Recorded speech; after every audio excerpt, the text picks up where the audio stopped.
Hi everyone, today we will talk about how to fix or how to solve a Telegram issue. To know how to fix or how to solve Telegram issue, you should just go to settings like this. We will click. After that, in this page here, you will go to apps, default apps, app settings. When you will see this list, you will go down to find the application of Telegram and you will enter. Then in this page here, you will go to click for stop. When you will end this, you will enter to storage.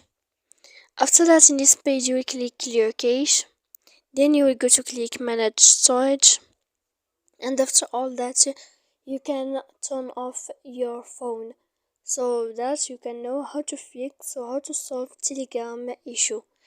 So please don't forget to support us by like and subscribe.